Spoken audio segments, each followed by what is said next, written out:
Hello my dear students, welcome to my channel study by RP sir. Dear students, इस समय हम class 12 physics का second chapter सीख रहे हैं। आज का हमारा टॉपिक है संधारित्रों का संयोजन, कॉम्बिनेशन ऑफ कैपेसिटर्स। इसमें हमें दो टॉपिक पढ़ना है। सबसे पहले पढ़ना है संधारित्रों का श्रेणी क्रम संयोजन, उसके बाद हम पढ़ेंगे संधारित्रों का समांतर क्रम या पार्श्व क्रम संयोजन। तो सबसे पहले हम ये समझ लेते हैं कि संधारित्रों का संयोजन क्यों किया जाता है। इससे पहले हमने संधारित्र के बारे में जान लिया है कि वास्तव में संधारित्र क्या होता है।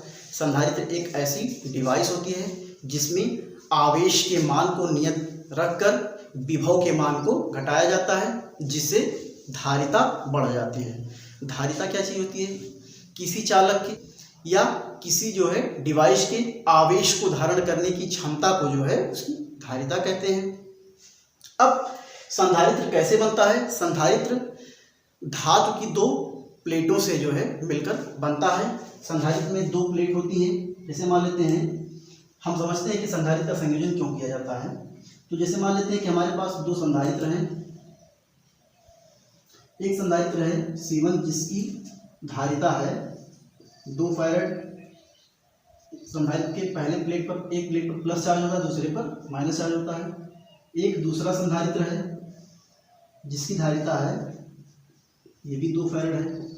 अब हम किसी परिपथ में इनको लगाते हैं और हम चाहते हैं कि उस परिपथ में हमें जो धारिता मिले वो मिल जाए 1 फैराड। कहने का क्या मतलब है? हमारे पास दो संधारित्र हैं जिनकी धारिता 2 फैराड है। हम परिपथ में अगर इनको अटैच करें तो हम इच्छित धारिता जो चाहते हैं वो 1 फैराड चाहते हैं। तो इसके लिए हमें इन संधारित्रों को श्रेणी क्रम में जोड़ना पड़ेगा। जब संधारित्रों को श्रेणी क्रम में जोड़ा जाता है तो उपलब्ध धारिता से जो इच्छित धारिता मिलती है उसका मान कम हो जाता है। ठीक है। और अगर हम चाहते हैं, हमारे पास दो संधारित्र हैं 2-2 फैराड के, हम चाहते हैं कि हम इनको परिपथ में लगाएं और हमें इच्छित धारिता जो प्राप्त हो वो 4 फैराड प्राप्त हो जाए। तो इसके लिए हम इन दोनों संधारित्रों को पार्श्व क्रम या समांतर क्रम में जोड़ेंगे। तो कहने का मेरे मतलब ये है कि जब संधारित्रों को पार्श्व क्रम या समांतर क्रम में जोड़ा जाता है तो उपलब्ध धारिता से जो इच्छित धारिता प्राप्त होती है उसका मान ज़्यादा हो जाता है। और जब संधारित्रों को श्रेणी क्रम में संयोजित किया जाता है तब उपलब्ध धारिता से जो इच्छित धारिता प्राप्त होती है उसका मान और कम हो जाता है। तो यहाँ पर वही लिखा हुआ है, किसी परिपथ में उपलब्ध धारिता से इच्छित धारिता प्राप्त करने के लिए संधारित्रों का संयोजन किया जाता है। ठीक है। तो संधारित्रों के संयोजन से हम इच्छित धारिता का मान कम या ज़्यादा प्राप्त कर सकते हैं। ठीक है। तो संधारित्रों का संयोजन क्यों किया जाता है, इस बात को हमने समझ लिया। तो अब हम समझते हैं कि संधारित्रों का श्रेणी क्रम संयोजन क्या होता है। तो मान लेते हैं कि हमारे पास 3 संधारित्र हैं। मान लेते हैं पहला संधारित्र है जिसकी धारिता है C1, दूसरा संधारित्र है जिसकी धारिता है C2, तीसरा संधारित्र है जिसकी धारिता है C3। अब इन संधारित्रों को हमें श्रेणी क्रम में अटैच करना है। तो श्रेणी क्रम में इनको संयोजित करना है या जोड़ना है। तो श्रेणी क्रम संयोजन का मतलब ये होता है कि इन संधारित्रों को हम एक ही परिपथ में जोड़ेंगे। एक ही परिपथ का मतलब एक ही तार में इनको जोड़ेंगे। तो हम इन संधारित्रों को एक ही तार में जोड़ देते हैं और आगे इनको बैटरी से कनेक्ट कर देते हैं।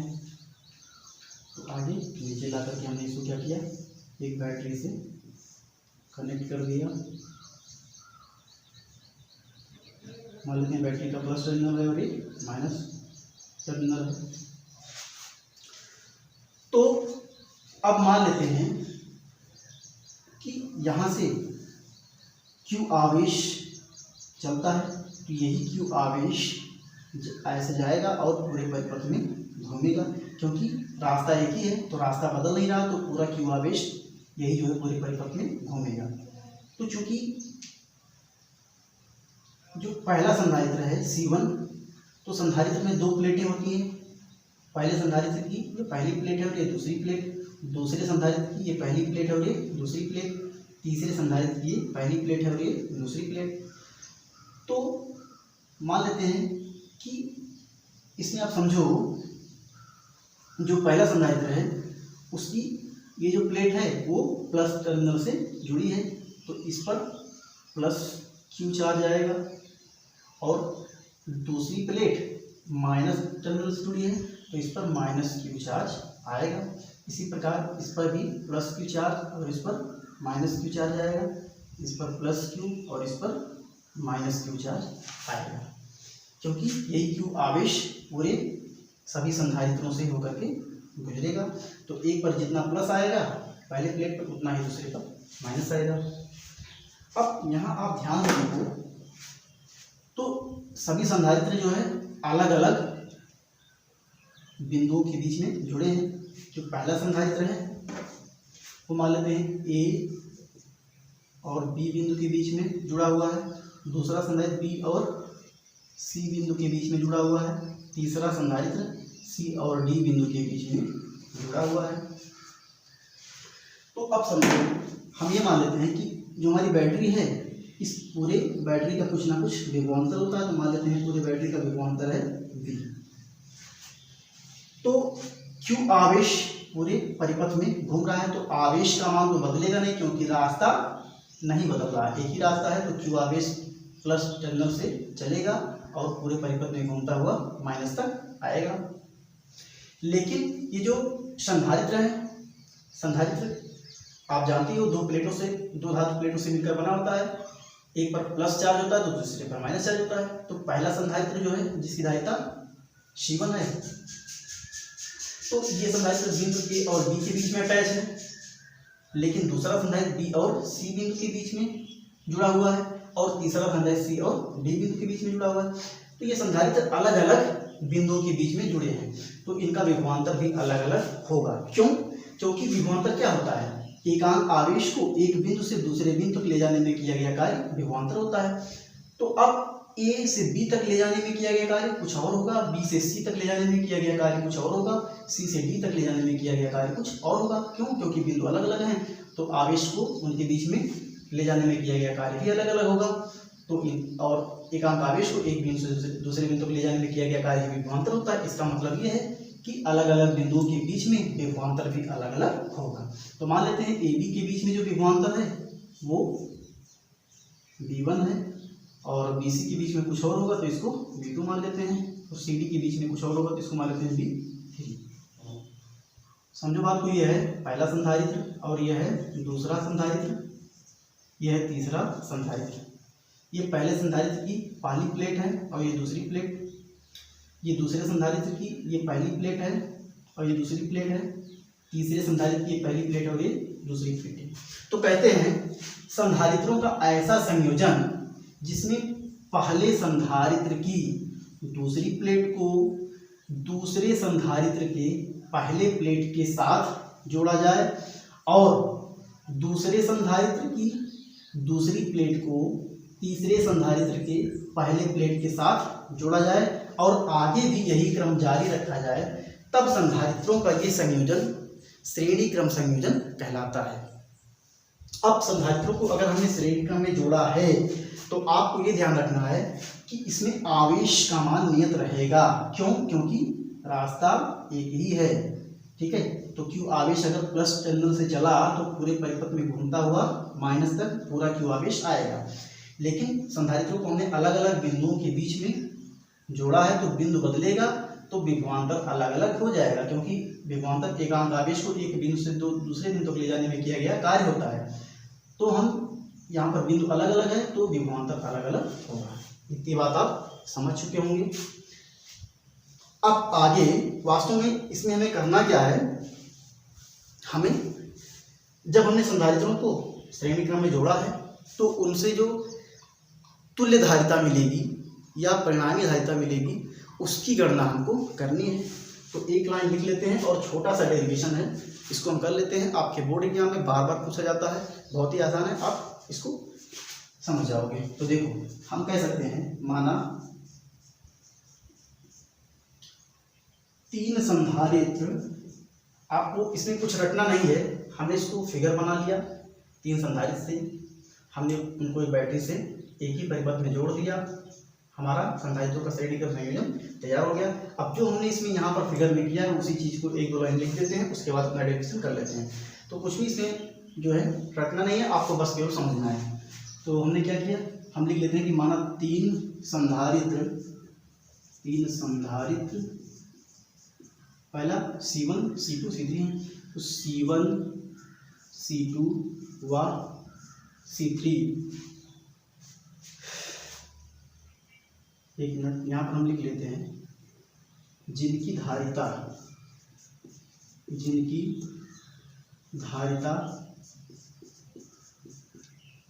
C1 C2 व C3 है,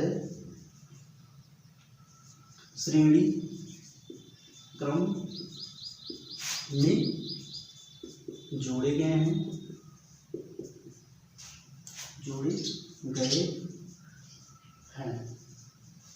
इनसे प्राप्त तुल्य धारिता, तुल्य या परिणामी एक ही बात होती है, तुल्य धारिता की गणना करनी है। ठीक है, तो हमें हमारा टारगेट मिल गया है। वास्तव में हमें करना क्या है, 3 संधारित्र हैं जिनकी धारिता C1 C2 C3 है। अब इनको जब हमने श्रेणी क्रम में जोड़ा है तो उससे हमें तुल्य धारिता या परिणामी धारिता कितनी मिलेगी, उसी को हमें इसमें ज्ञात करना है। ठीक है, तो अब हम स्टार्ट करते हैं। समझो बात को, इस स्थिति में चूंकि आवेश बदल नहीं रहा है तो हम लिख सकते हैं कि आवेश Q का मान यहाँ पर कितना हो जाएगा, यहाँ पर जो है Q इक्वल टू हो जाएगा कांस्टेंट। क्यों, क्योंकि रास्ता एक ही है तो आवेश तो बदलेगा नहीं। और हमने जब धारिता सीखा था तो वहाँ हमने एक फार्मूला सीखा था, वहाँ पर हमने सीखा था Q इक्वल टू CV, यानी कि आवेश इक्वल टू धारिता गुणे विभवांतर। तो अब जो बदलता है उसको हमें ज्ञात करना होता है। तो यहाँ पर बदल क्या रहा है, विभवांतर V से क्या हो गया, देखो सभी प्लेटों को या कह सकते हैं सभी संधारित्रों को अलग अलग बिंदुओं के बीच में जोड़े हैं तो विभवांतर अलग अलग हो गया है। तो विभवांतर बदल रहा है तो विभवांतर को हम ज्ञात करेंगे। तो B इक्वल टू कितना हो जाएगा, B इक्वल टू हो जाएगा Q/C। विभवांतर इक्वल टू आवेश बटे धारिता। तो अब हम सभी संधारित्रों के लिए पहले विभवांतर निकाल लेते हैं। तो लिखेंगे पहले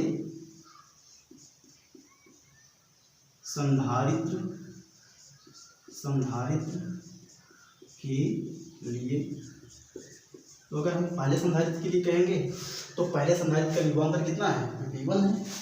तो हो जाएगा V1 इक्वल टू Q, आवेश तो सबके लिए वही होगा क्योंकि आवेश कांस्टेंट है। तो Q/C, यानी कि पहले C मतलब B इक्वल टू Q/C होता है जनरल फार्मूला। तो C क्या है, धारिता। तो पहले संधारित्र के लिए धारिता कितनी है, C1। तो V1 इक्वल टू Q/C1 हो जाएगा। अब ऐसे इसको मान लेते हैं इक्वेशन नंबर फर्स्ट। ऐसे कहेंगे दूसरे संधारित्र के लिए, दूसरे संधारित्र के लिए। तो अगर दूसरे संधारित्र के लिए हम कहेंगे तो दूसरे संधारित्र का विभवांतर कितना है, V2 है। तो V2 इक्वल टू कितना हो जाएगा, Q/C2, क्योंकि दूसरे का जो धारिता कितना है, C2 है। आवेश तो सबके लिए वही रहेगा, आवेश नहीं बदलेगा क्योंकि रास्ता नहीं बदल रहा है। ठीक है, इसको इक्वेशन नंबर 2 मान लेते हैं। ऐसे अगर हम कहें तीसरे संधारित्र के लिए,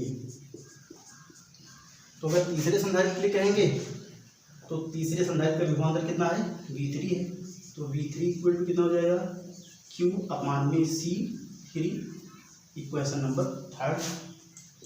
आगे और हम कंटिन्यू कर लेते हैं। अब समझो बात को, हमें तो वास्तव में इस परिपथ में जो संधारित्र हमने जोड़ा है उनकी तुल्य धारिता या परिणामी धारिता ज्ञात करनी है।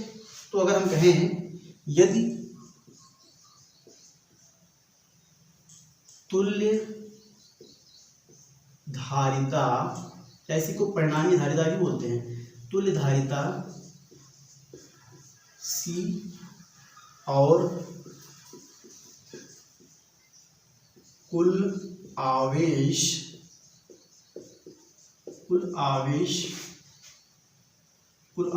Q तथा कुल विभवांतर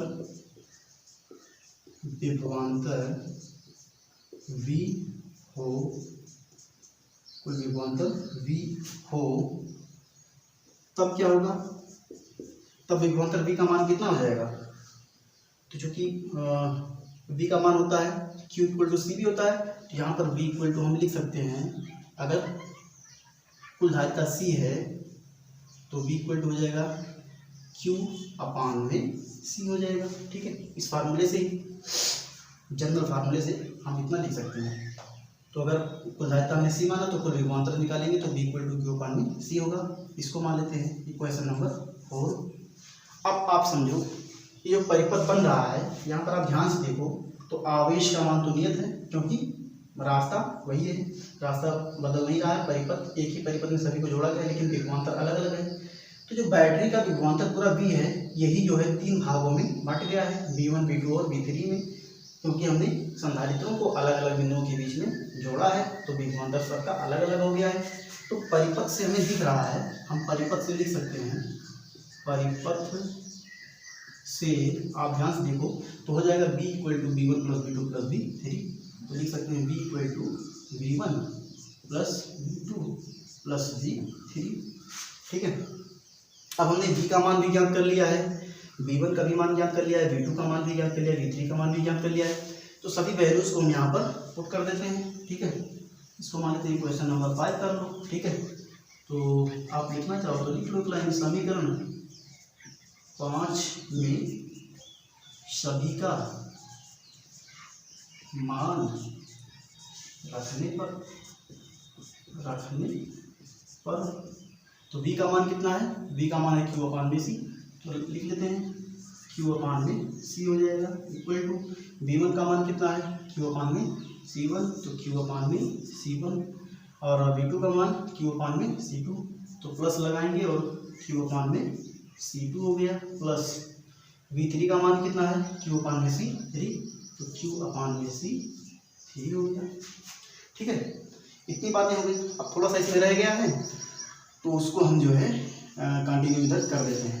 आप इसको नोट करना चाहो तो नोट कर सकते हो। ठीक है, फिर हम इसको जो है मिटा देते हैं।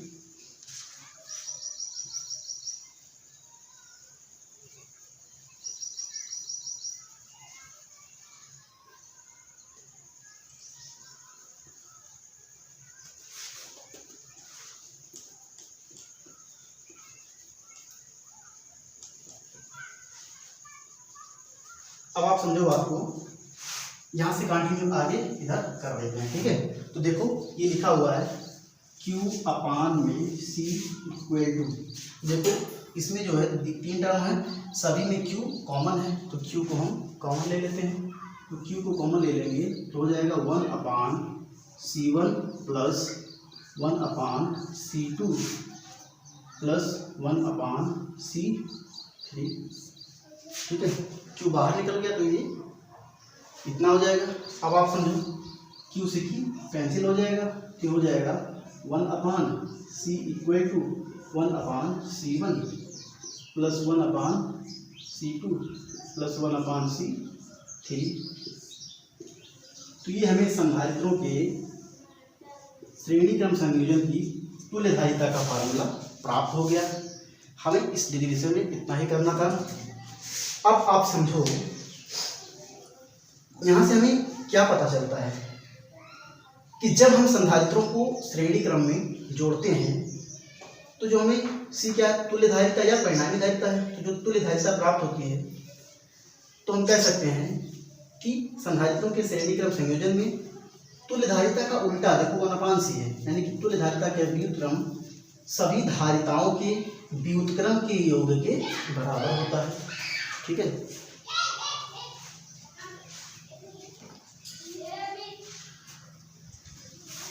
तो अब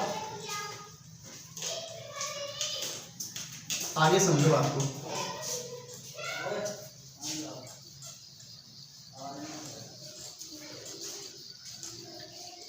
थोड़ा सा इसमें और समझ लेते हैं। आपका डेरिवेशन तो कंप्लीट हो चुका है, लेकिन अब इसमें हम समझ लेते हैं कि आगे अगर मान लेते हैं कि हमने परिपथ में 3 संधारित्रों को जोड़ा था, अगर मान लेते हैं हमारे पास 3 संधारित्र नहीं और ढेर सारे संधारित्र हैं, सभी को हमें श्रेणी क्रम में जोड़ना है, तो अगर हम कहें n संधारित्र के लिए, तो अगर हम n संधारित्र के लिए कहेंगे तो सभी को हम इसी क्रम में जोड़ सकते हैं। तो तुल्य धारिता जो मिलेगा 1/c इक्वल टू हो जाएगा 1/c1 plus 1/c2 plus 1/c3 plus dot dot plus 1/cn। ठीक है, कहने का मतलब जितने भी संधारित्र हैं उनको हमें इसी क्रम में जोड़ देना, तो हमें तुल्य धारिता प्राप्त हो जाएगी। अब इतनी बात हो गई। अब इससे हमें ये समझना है कि क्या क्या इंपॉर्टेंट पॉइंट मिलते हैं। इंपॉर्टेंट पॉइंट इसमें कुछ समझ लेते हैं। तो आप ध्यान से देखो,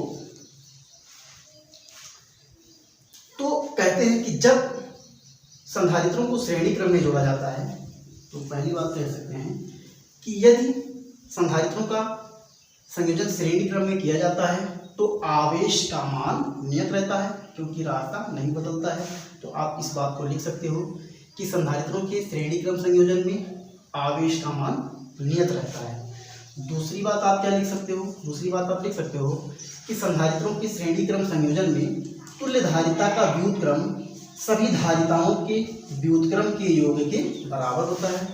दूसरी बात लिख सकते हो। तीसरी बात आप क्या समझ सकते हो, तीसरी बात आपको ये समझना है कि जब संधारित्रों को श्रेणी क्रम में जोड़ा जाता है तब तुल्य धारिता का न्यूनतम मान प्राप्त होता है। ठीक है, इस बात को थोड़ा सा हम समझा देते हैं। कह सकते हैं कि जब संधारित्रों को श्रेणी क्रम में जोड़ा जाता है तब तुल्य धारिता का न्यूनतम मान प्राप्त होता है। तुल्य धारिता का न्यूनतम मान प्राप्त होता है। क्या इसका मतलब है, समझ लेते हैं एग्जाम्पल। जैसे मान लेते हैं कि हमारे पास 3 संधारित्र हैं जिनकी धारिता C1 बराबर है 2 फैरेड, C2 का मान है 4 फैरेड और C3 का मान है 6 फैरेड। ठीक है, अब इनको अगर हमें श्रेणी क्रम में जोड़ना है तो फार्मूला क्या लगाएंगे, 1/c equal to 1/c1 plus 1/c2 plus 1/c3। This implies that, समझ लो 1/c इक्वल टू कितना हो जाएगा 1/2, C1 का मान 2 रखेंगे प्लस 1/c2 का मान 4 प्लस 1/c3 का मान 6। ठीक है, इसको जब कैलकुलेट करेंगे तो 2 4 6 का एलसीएम कितना हो जाएगा 12 हो जाएगा। इसको करेंगे तो कितना हो जाएगा 2 6 12 यानी कि 6 का 6 हो जाएगा प्लस 4 3 12 3 का 3 हो जाएगा प्लस 6 दूना 12 2 का 2। ठीक है, तो ये हमें मिल जाएगा 6 3 9 2 11 यानी 11/12 मिलेगा। किसका मान 1/c का मान। ठीक है, तो अब यहाँ से अगर हम c का मान प्राप्त करेंगे तो 12/11 हो जाएगा। अब इसको जब हम कैलकुलेट करेंगे तो यहाँ पर लिख देते हैं, आप समझ लेना। तो 11 से जब 12 में भाग देंगे तो 1.09 फैरेड ऐसे कुछ समथिंग में आएगा। तो कहने का मेरे मतलब क्या है कि जब हमने संधारित्रों को श्रेणी क्रम में जोड़ा तो तुल्य धारिता का न्यूनतम मान प्राप्त हुआ। यानी कि जो पहले हमारे संधारित्र थे तो छोटा जो संधारित्र था उसकी धारिता 2 फैरेड थी, 4 फैरेड, 6 फैरेड, और सबसे छोटे की धारिता कितनी थी 2 फैरेड, लेकिन उससे भी कम हमें धारिता प्राप्त हुआ है 1.09 फैरेड।